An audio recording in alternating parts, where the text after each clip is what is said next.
away in the SFA rules, there's 2 points that basically, whether way you look at it, King can't pass. Oh, the man's a crook. Bottom line, So if he does pass by the SFA, then obviously we know it's confirmed what we know what it is up there. The mix is into it. Aye, there's no way he can pass a fit and proper test with 40 fucking fraud charges against him in South Africa. No chance. Plus, he's been a previous director of them. That was the 2 points that Tom English made tonight on Radio Scotland. And whether way you want to look at it, that they're in black and white in the rules. So how the fuck he can be passed as a fit and proper person? But it's Scotland we're talking about, isn't it? And funny things happen up there. Exactly. But now Peter Lawwell he is the man now at the SFAs, you know. He's one of them, man, I think, isn't he? Oh, but he is the man. It's Paul Larkin. He's the man. He's the man in Scottish football now. Well, he's the guy in charge of the biggest club in Scottish football. He's practically in charge of the SFA. Yeah, but apparently it's a board day. It is a board. All these rules can be superseded by a board vote. Right. So there's rules there in place, but the board, the SFA board, can actually overrule the rules. That's how corrupt it is up there. Aye. Well, they put these motions through. Remember, obviously, when they lost their licence and that, to try and get them back in. You know, they tried backdoor routes, they tried everything. So you're right, Brendan. Nothing's beyond the realms of possibility with the corruption that's on up here. You know, maybe just get Lord Nimmo Smith in to look over it and see what he can do, and he'll change the rules. The rules have changed them all. I'm sure there's a couple of things that can be shredded. You know, and it's nothing would surprise you. But see, at the end of the day, we're leaving them in our wake. You know, they're miles away from us. The thing is, Jason. I watched Hearts and Alloa on Saturday tea time. They were on BBC Alloa, and obviously it's 2 first division teams playing each other. Right, but Hearts played some good football. Alloa did 2 times, but Hearts pumped Alloa 4-1. And obviously, I haven't seen Hearts. Hearts are a far better football playing team than what I watched for Rangers on Sunday. Yeah. And apparently Hibs are doing well. I mean, you would say, the Huns really they're going to finish second. There's so many games in hand now. But I would be very, very surprised if that team there. Now, obviously, I don't know nothing about the Newcastle players, but I'd be very surprised if that team got them through the playoffs. And that's like having to beat Hibs, because Hibs are going to be Hibs Queen of the South, right? Hibs beat Queen of the South, just to say. I would fancy Hibs to beat Rangers. If not, I would fancy whoever finished second bottom in the SPL to come to beat Rangers. But Harper, the thing is, right, see if they don't go up this year, right, which it looks like they're probably not going to, right, then where's the impetus for anybody to invest in them? Where's the impetus for anybody to actually support them? They're going to become the new Dunfermline. I mean, up and down, maybe. Main possibility of getting into the Premiership, may go back down, bottom of the table team. That's what they are. That's who they are now. Well, but Dave King's plan assets because they've got a big stadium and a big training ground and all that. Which costs a lot of money to run them. Which fucking Mick Ashley will fucking have in his back pocket by fucking. That's what I mean. It costs a lot of money to run them. So they've got to get 40,000 through the gates every home game to get anywhere near breaking even. But Dave King's plan is another share issue, so for the monkeys to buy into it again. That dilutes the current shares even further. They're printing more fucking Sevco shares than they are euros, for fuck's sake, at the minute. It's ridiculous. But I think the main point is any Celtic fan at the game or watching it on the TV on Sunday that was maybe listening to some media outlets saying that obviously try to peddle the myth that this is the same big team and things like that. I think we're fully aware now that team is going to be no competition for us for a long, long time, if ever. Right. There's no competition for the top half of the SPL, Jason. No, I would agree with you, Harper. Right. I'm not just saying that.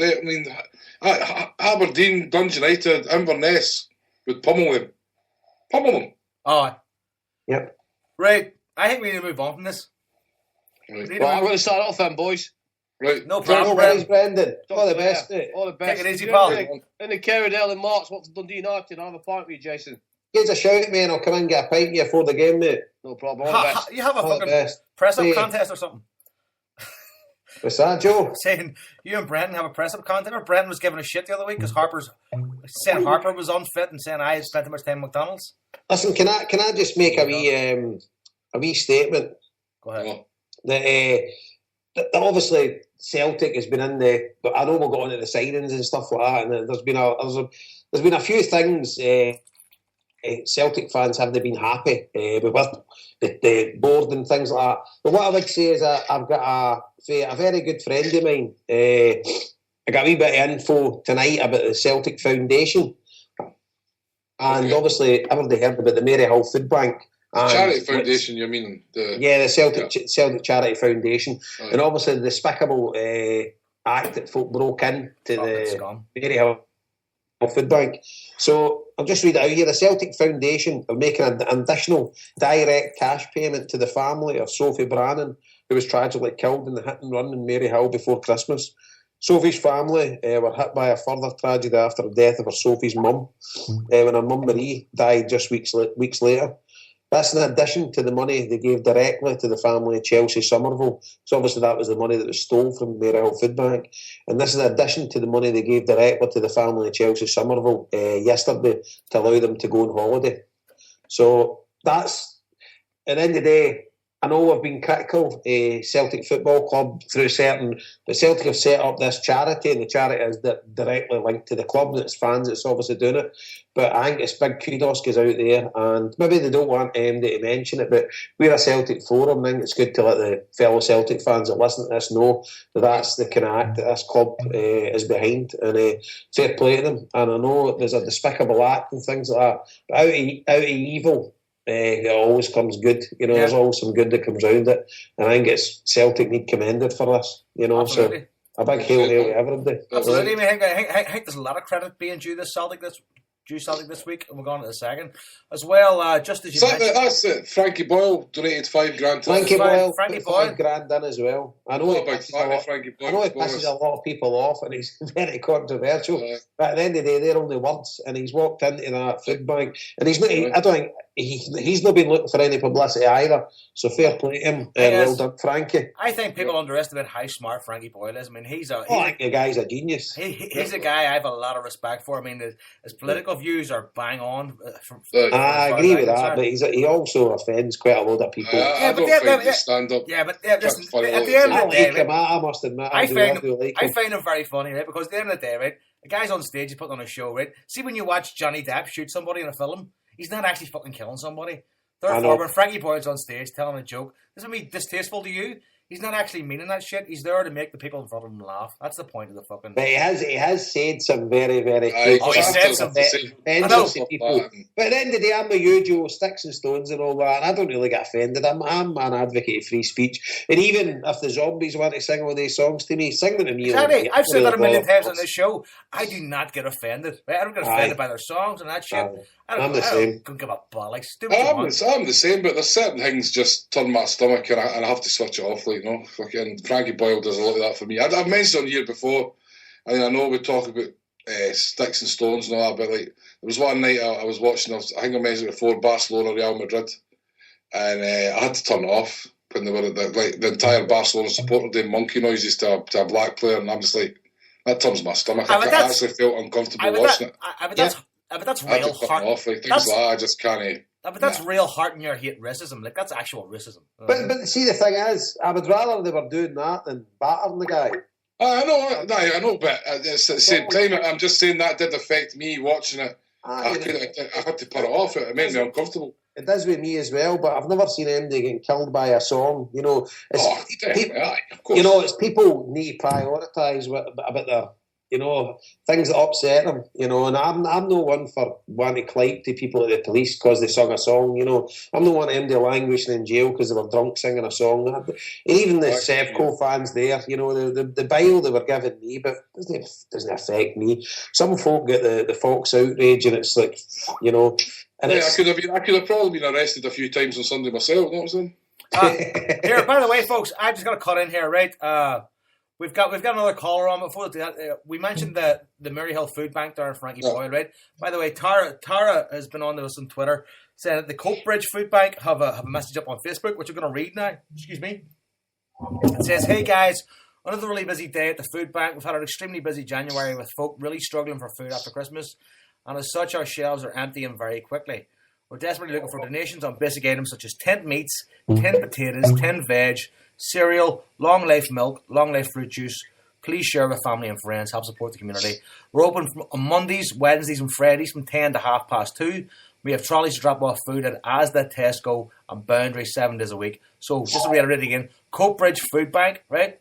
Shelves are getting empty. As you know, we always promote food banks or anybody that needs help on this show.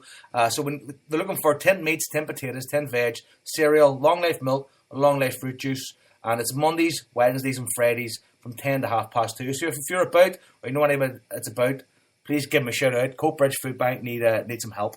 So that's from Tara there on Twitter. So gotta get that sorted. Tom Donnelly, you there? Yes, how are you doing, boys? Tom, it's been a while. It's been a while, Tom. How you doing? I'm doing great. Even better after Sunday, mate. Oh, loved it.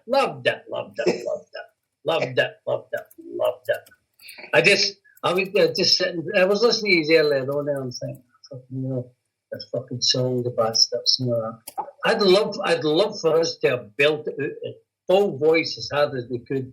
Flower of Scotland. That would have fucking drilled them right up.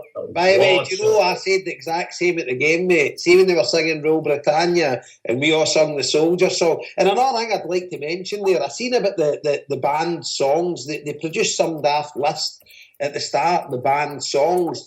And they actually said the Soldier song is okay. What society do we live in that you need to get permission to sing a country's national anthem? I know, ridiculous. But you're right, Tam. I said at the game, see when they sung God Save the Queen, see if the full Celtic end had burst into Flower of Scotland, it'd have been brilliant. How the tide would have turned. They would have been off the fuse boxes. They would have booed it and everything. It would have been brilliant. Oh, I think it would have been brilliant, by the way. Oh, fucking love it. Oh, I loved it. I wasn't saying, you know what? Somebody was on earlier saying, you feel yourself no fucking having your rot and all that. But you know what? See, old bloody gets gone. See, come on, you bastards to be gay. You know what I mean? Come out, Oh, and see the way we just consoled by them. I loved every minute. I think I'm in Florida now, but I think everybody in fucking Florida heard me screaming when I first go in, and I didn't just scream yes. I shouted, "Get it right up you fucking bastard!" The wife was sleeping. The wife was sleeping and she ran out the room. See, I think we were all saying kind of the same thing. I was the same. Thrown there. My wife's brother and his missus walked in like after mass, and I was just going, "Oh, you fucking bastards!" Screaming. Like, what's happening? As they go, it's a match is on the way. And they were like, have some tea. She come diving out the room. What's the matter? I says, fucking get back in that room. You're an unlucky bastard. Get in that room and don't fucking come out here. I'm finished with this game. Get out, you bastards. I'm so funny. Then she just said, that's disgusting. She fucking slammed the door. I don't fucking sing it away. Just as well you weren't smoking. Eh? Oh, I know. Just fucking singing to myself. So I take it you're officially one of these snowbirds, Tom. Yes. Yes. You're a snowbird. You always head down to Florida. Because her mom are just back. Oh, I get you fucked away for that snow. Oh, aye. Definitely. So what part of Florida are you in? West Palm Beach. Very nice, Tom. I used to live in Fort Lauderdale. That's where the poor people stay. That's like getting up to that's like getting down to the Brazen Heat, get up there. I'm off together. That's where the trouser thieves stay. No. It's lovely. I was up at Fort Lauderdale, just taking a couple of boys are taking cruises and that, so they're coming down and staying with me a couple of nights, and then I drive them up to the boat and all that. That's fucking brilliant. Fucking drive them up to them. Don't. Aye. What can I?